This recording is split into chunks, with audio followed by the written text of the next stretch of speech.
Hi, welcome to Air Cooled Anything. Today I'm going to be fitting the steering box to my right hand drive 1954 oval pan. The box has been away and it's been reconditioned by my mate Ben at Evil Ben's. He's done a great job. He even painted the case for me. It's the only bit of paint on the car that's not been done by Gav at Trailer Queen Restorations, although the cover plate has been painted by Gav, because we initially tried to polish it, and when it came back from Ben's, he was like, I don't think you're going to like it. It's not really come up great.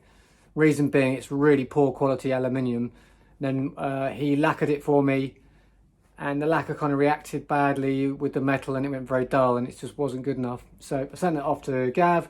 Gav's painted it for me, it's come back, and now it's time to put the box back together, attach it to the beam. You can see that all the parts are polished.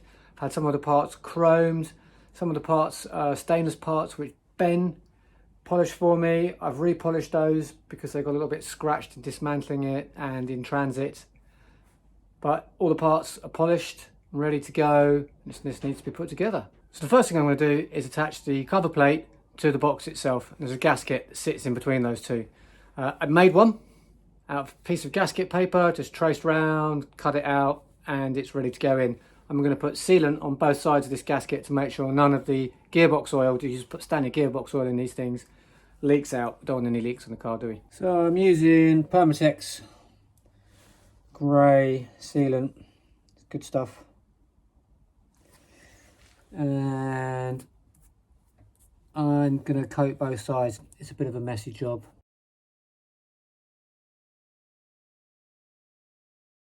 I'm not sure if you're supposed to do this, but I like to pat it down with my finger before my finger's clean, and I just go around and squash it down a bit, push it more towards the inside edge than the outside edge, and then you get a sense of how much excess there is, and you can take it off. There you go. Now got to the other side, so I just flop it over like that. Then the sip going off my hands, and do it to the side.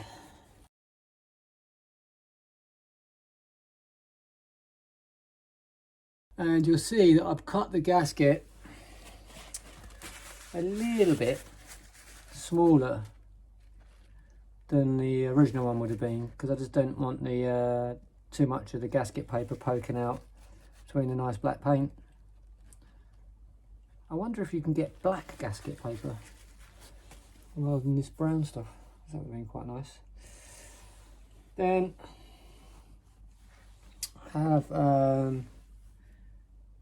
13mm set screws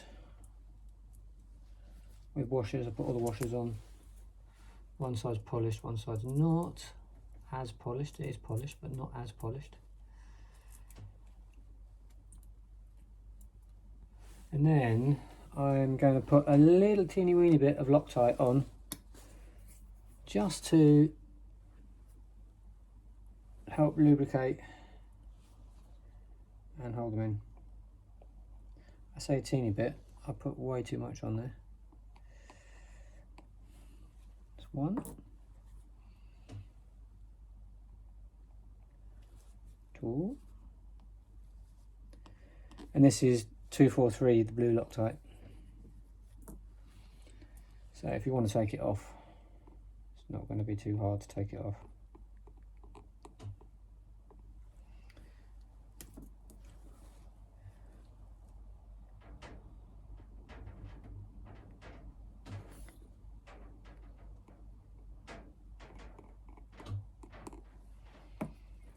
There we go. I'm going to put the lid back on. So this is the cover plate.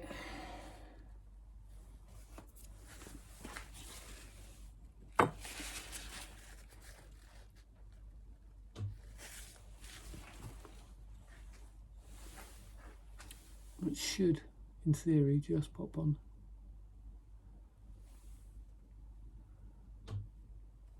There you go.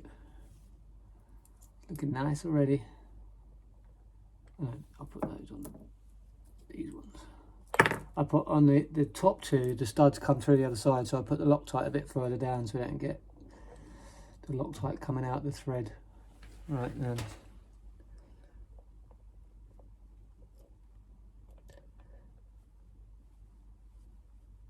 There we go. That one's bit. I'll do the opposite corner. Getting the Loctite all on my fingers now.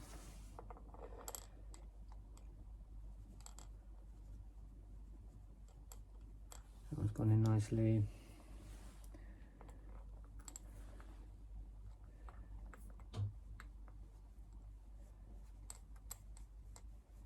That one's gone in. So you'd hope that one just lines up.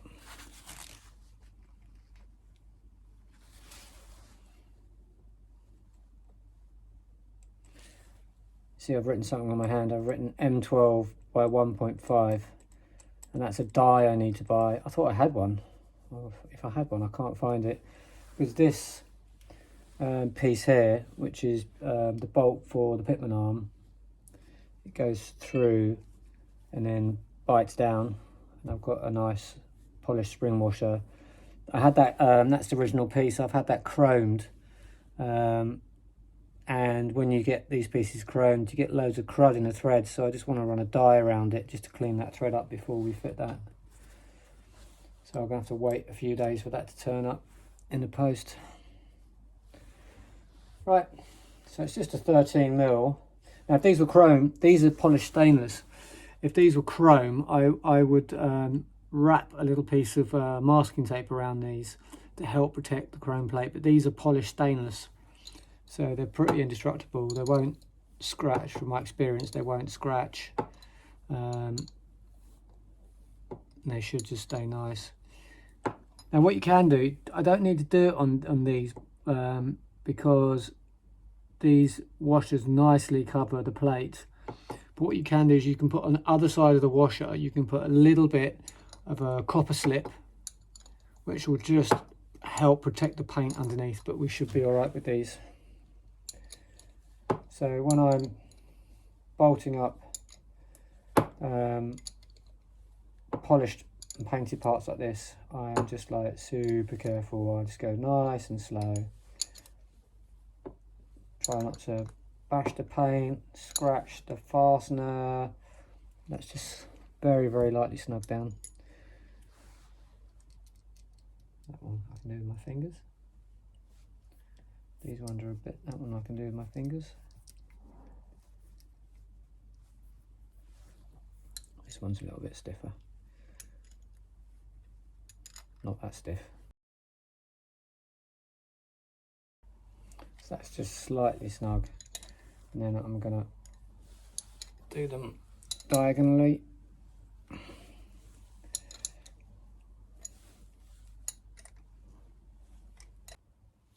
So, point of controversy, what would you do? Do you line up all these flats so they're all the same? So that looks pretty good, because if the box sits like this, that top flat is perpendicular to the upright. These ones are all off. Do you tighten these so that they all match, or do you just snug them all down so they're the same? For mechanical stuff, especially for engines, engine cases and stuff like that, where I'm talking to a specific foot-pounds, I wouldn't do that. But as this hasn't got a torque setting, I'm gonna just nip these down so that they're all aligned. I mean, really, in the grand scheme of things, it's not gonna make much difference, apart from the fact it's gonna look a lot nicer. I'm just doing this by eye. I'm not gonna go crazy and get a ruler out, although I might. There we go. And they've got thumbprints all over them.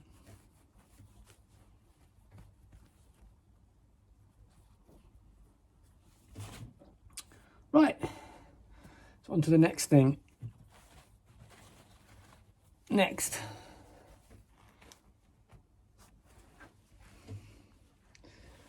is the adjustment screw. This is the original nut which I've had chromed. I had to run a tap inside that just so this is the locking nut, just so it goes in nicely. So the way this works is this goes in. I think it's called the sector screw adjustment. And the way you adjust it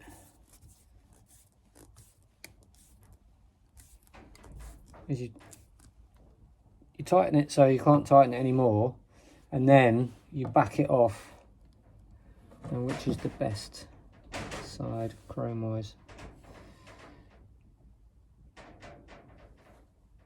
I'd say that's the best side. And this goes on. That goes on nicely now, because, and then you back it off. The correct setting is, so as tight as you can go, then you back it off 1/8 of a turn. So it's pretty much nearly vertical. So that would be 1/4 of a turn. That's 1/8 of a turn. And then once we've got it on the car, and we have attached the tie rods, we'll turn it and see. This is chrome actually, so I'm going to protect that. We turn it, turn the steering wheel and see if it binds, and if it binds we'll just back it off a little bit. There we go. So I'll use a ring spanner if I can get it over the tape.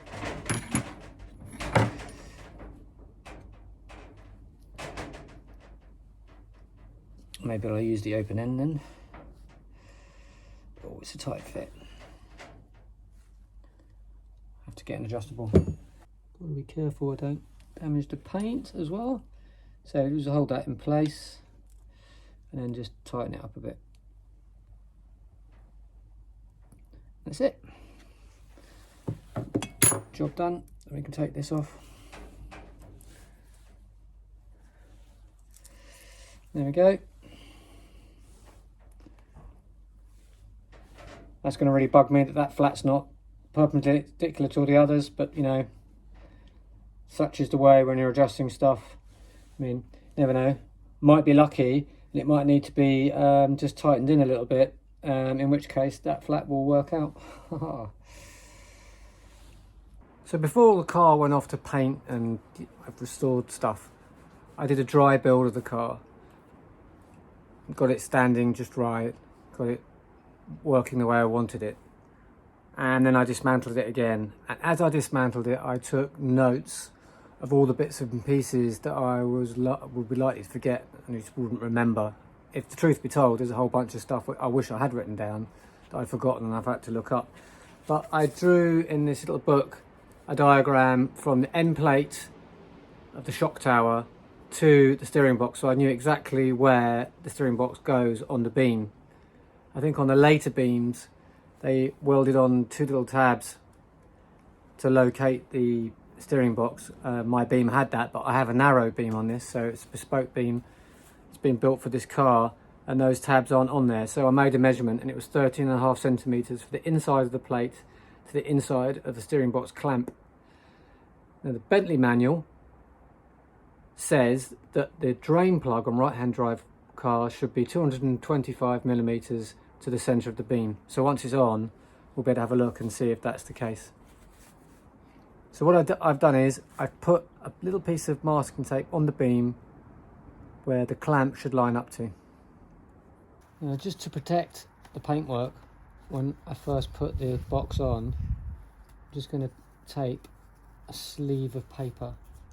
I'm not sure if this is going to work, but the theory is, I don't want it to be too tight, the theory is it'll protect the paint. Once I've got it on and the bolt's in, I'll be able to just slide it out without disturbing this piece of important tape, which tells me where the box should go. So let's see if that works. Now the steering box would normally have studs, but rather than studs we're going to use these 2 bolts. stainless steel bolts that have been polished up. Now before, I mentioned this before we plop it on there, just going to get some copper grease, just a little smear, little tiny bit, and the side which is against the paint, just going to put a little bit of copper slip on the washer, just so it eases around the paint, doesn't damage the paint too much. We have the clamp, 2 bolts, and we have the steering box. Now it goes on like thus, so try and get it through without hitting any paint. There we go. So it sits like that. Now, what angle do you put it at? Where do you put it? How do you put it on? Well, according to the Bentley manual, you put it on at 25 degrees. So it needs to go all the way like that. So what I'll do is I'll get the nuts in. I've just spotted something. So the pitman arm has to go on. It can't go on now with it on like this. The pitman arm has to go on once before the box goes on. So there you go, that's a stupid mistake. So I can't put the box on now because I need to wait for my die to turn up so that I can clean up that thread so we can attach the pitman arm. So I have to wait until that comes. Off she comes. So my die turned up and I've cleaned up the thread, and you can see it just screws in nice and easily now, no binding, so that's great. I've pre-prepared the head of the bolt with a bit of masking tape because it's a chrome fixing. I've also put some copper slip on the spring washer, so we'll pop that on, and we'll wipe the excess off as we go along. As I say, once you've tightened it down, you can wipe the excess, any excess off that's on the paint or anywhere else as you go along. We don't want this coming off. You don't want your pitman arm coming off. So we'll put some of the blue Loctite 243 on. Blobber that on there.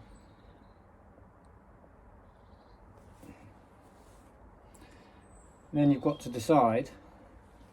The pitman arm can either go on, obviously the pin lines up to the notch here, it can either go on that way up or it can go on that way up. So which way do you put it? Well, the easy way, I mean, I know it goes on that way, but you can double check because the holes that the tie rods fit into are tapered. So they're bigger on this end than that end, so the smaller end always goes down towards the ground. So hopefully that goes on like that. It's splined. And also, you're to put on these earlier boxes between the pitman arm and the box itself. You put on shims and it should measure between 0.4 and 1 whole millimetre. So I've had these chromed, so they look really nice. So they're thicker than they would have been, obviously. So we'll see what the gap's going to be once this is on. I'm just eyeballing that. It looks like a millimetre.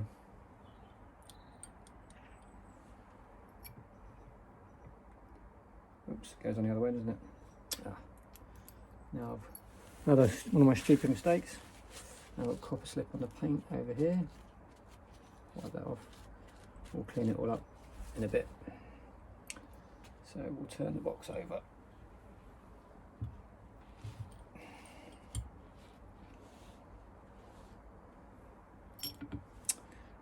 Bum! Copper slip everywhere.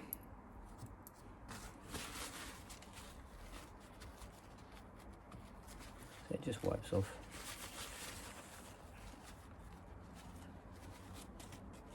Right, I'll hold on to the washer this time. just goes in.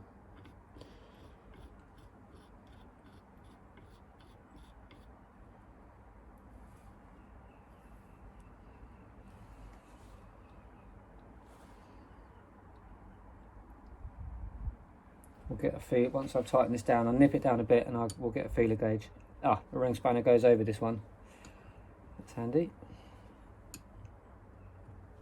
Again, nice and gentle so we don't damage the paint. And that's just nipping it down a little bit. Not all the way, I'm not going to give it the beans at the moment.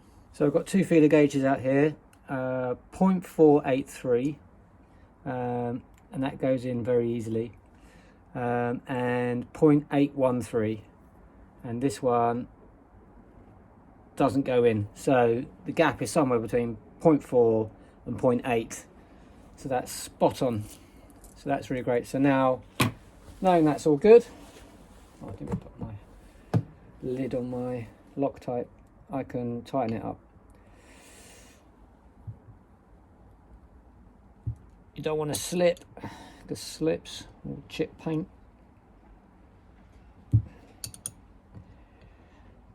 Also, don't want to push it down into the worktop too much because I don't want to damage the paint.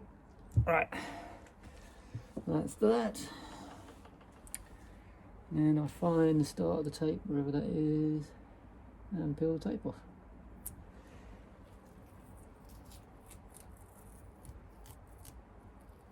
Chrome is intact and not scratched. So, then we'll wipe off any of the copper slip. There's a few little bits there, a little bit of a Loctite there as well, weirdly.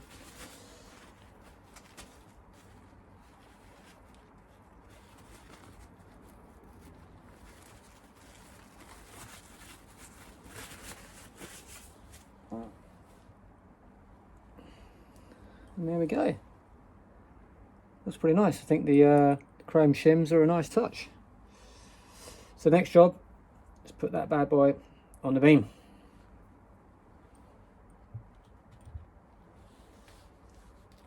So I've had a change of heart. I was going to put these polished stainless bolts in with the clamp, like this, like thus.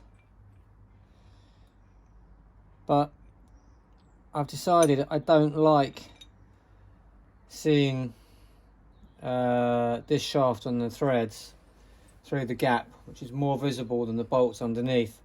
So I've actually got the original studs which I had chromed, and I'm going to double nut them and put them in and use those with some polished stainless steel nuts and spring washers. So that's what we're going to do now. I'm just going to double nut these. I've got some unpolished nuts, and we'll just put these on, and we'll double nut it on. Actually, I think I'm going to need to, I'm going to need to clean these threads up. So that's the first thing we'll do, is we're going to clean these threads up. So I've cleaned the threads up, run a die down there, double nutted the long end, put a bit of Loctite on, lubricate it in, and we'll start with this one, and we'll just wind it in.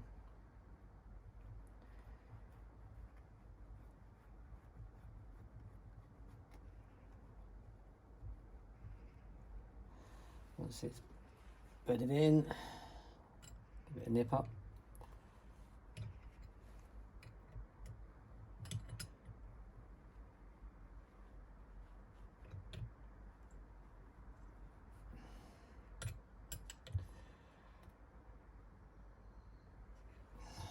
And we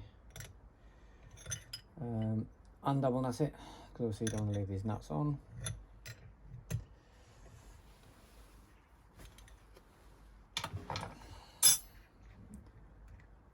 See, the threads work really nicely now. They just spin off. And I think that is going to look a lot nicer through there than that. I think the chrome shaft is going to look really great. So yeah, last minute change, but I think it's a good change. Right, we'll do the other one. Right, this is going to be tricky because it's got the pitman arm and these studs now, so just try not to catch the paint. Lucky that paper's there because the paper's moving. Right, so now you wish you had someone with you to help. So the clamp goes on. It's gone on nice and easy. Put washer on, making sure the copper slip's facing in. Then with these, you've got a polished side and you've got a side with the markings on. So we'll just make sure the markings go in, so you can't see those. Put it on loosely. Then we'll go to the slightly more tricky underside. Washer on. Just about got a spare finger to hold that washer in place. Check the nuts the right way.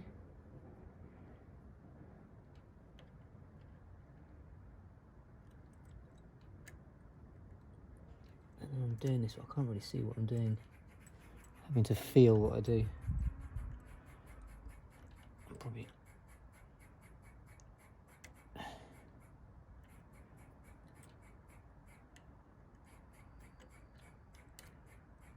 go on.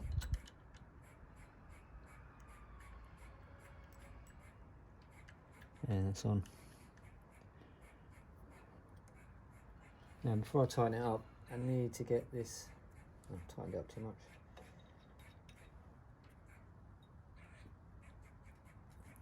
Need to get this paper out. Maybe the paper was a bad idea. Save the paint. Now it's hampering getting it off. Oh no, there you go.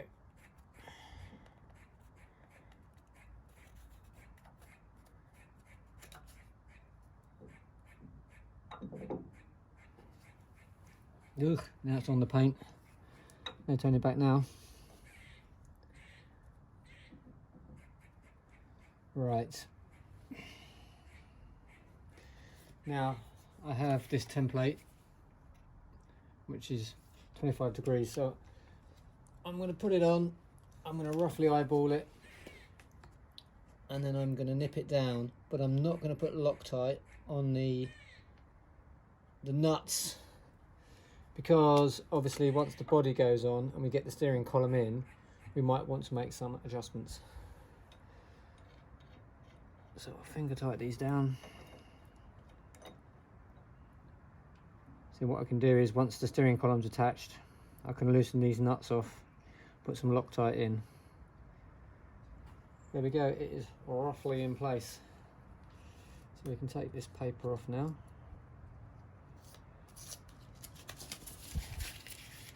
And then before we nip it down a bit more than that, we'll make some measurements. So from the filler to the centre should be 225, which it is roughly. This is the more important one, from the inside of, can't really get a ruler in that, can't get the measure in that, on damage the paint. 13.5. Yep. So that is where I measured to when I did the dry build. Let's just have another look at the angle. I mean, there's no spirit levels involved or anything like that. This is very rough. That looks about right, so I'm going to nip it down.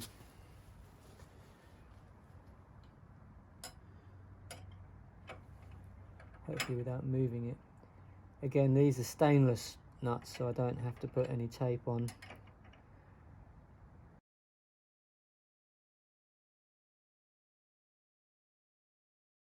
There we go. Take a little bit of masking, the marker off.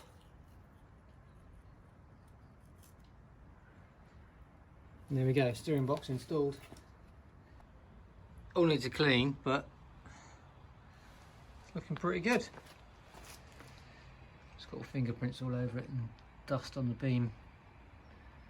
So it looks pretty nice. So the next job is to install the tie rods. These have already been built up and detailed many moons ago.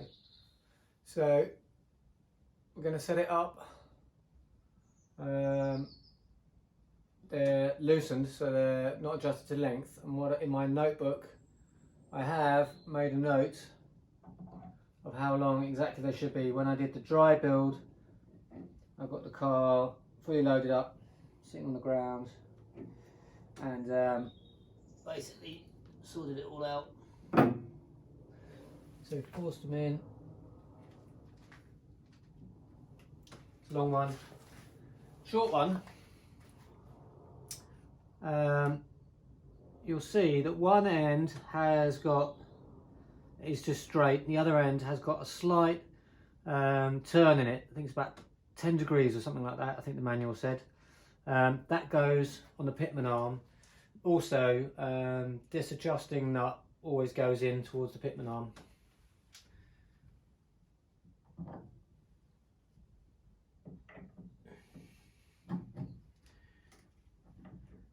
So as I say, I pre-measured the tracking on the dry build, and we'll set it to that. But obviously once the car's finished being built, we will make sure that tracking is right. I mean, it's a static ride height car, there's no air on this one. I haven't put any air on it, so once the tracking's set, that's it. When you've got an air ride car, obviously the car changes height with different amounts of air, and on those I always work out the amount of air I want to drive in, look at the gauge, put the air on that mark, and then do the tracking there. But obviously as it goes up and down, the tracking toes in and toes out. So this is a lot more reliable and should make for a really nice drive. So I've put copper slip on the back of these nuts. These are nylock nuts because you don't want them coming loose. Originally it would have had cotter pins, castle nuts, cotter pins, split pins, whatever you want to call them. Using nylock ones, polished. These are the only nylock nuts going on the car. Need them for safety. So we put some copper slip on the back just to make sure. So I'm just going to put them all on finger tight, and then we will tighten them down.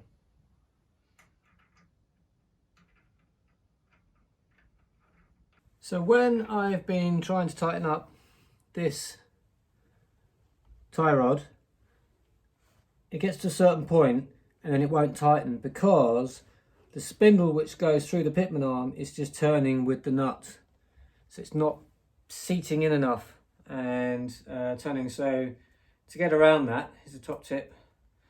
I've just got a non-nylock tie rod end. This is one of the original old castle nut type.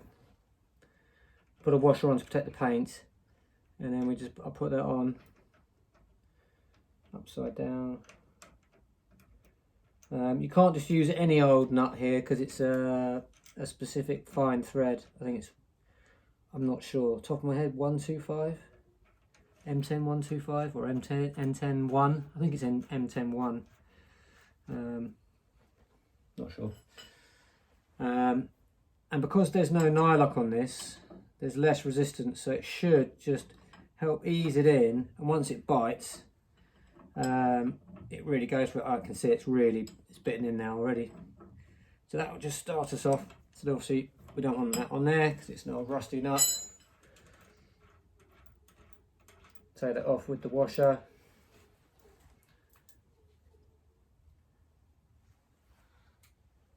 And then we have the nylock nut.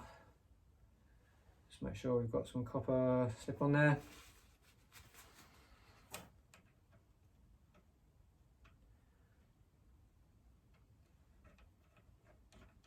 So it goes on finger tight till it reaches the nylock. Very annoying nylock nuts, but they are good for what they do. Again, I'm not going to use a ratchet.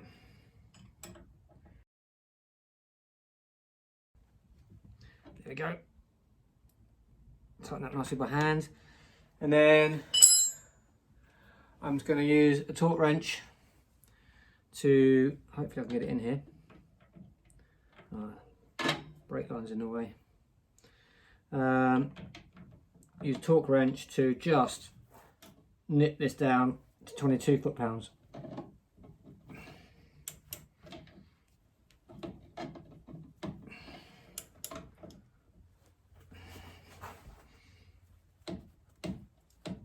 Okay, done.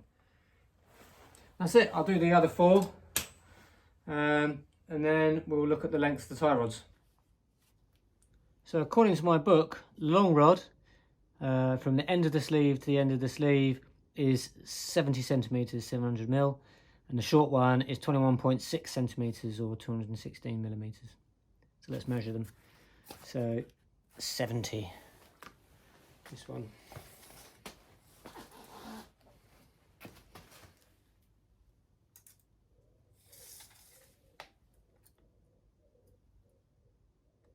A little bit short. Other way.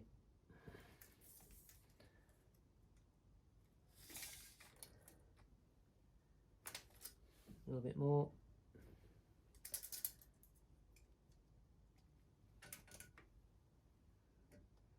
Spot on.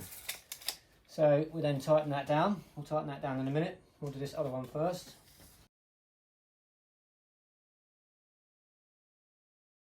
Tightening these up is very, very simple. 2 13mm spanners. Just tighten them up without turning them. Without interfering with the paintwork.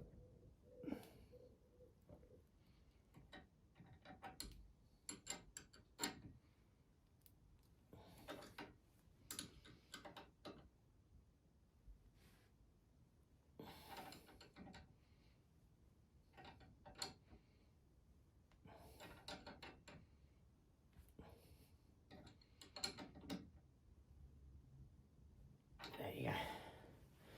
That end done.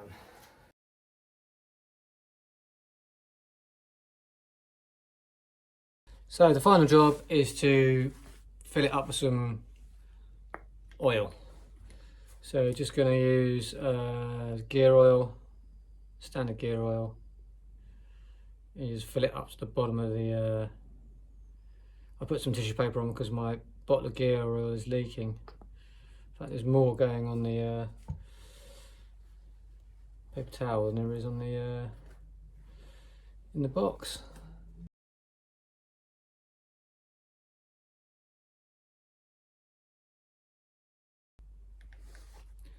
A little tiny bit more. There we go. There we go.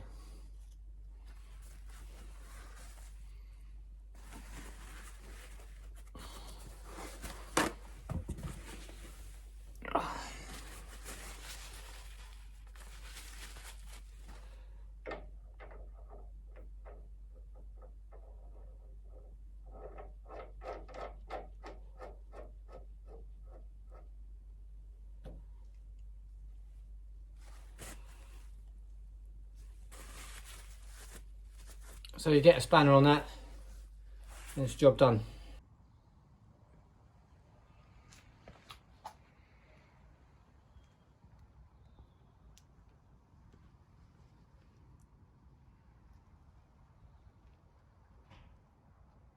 So that's it, 1954 right-hand drive steering box installed. I can tick that off the list of things that needed to be done. I can move on to some other bits and pieces now, maybe the handbrake cover or the shocks. All these things need to be done in the next week or so. So thanks for watching Air Called Anything. See you soon.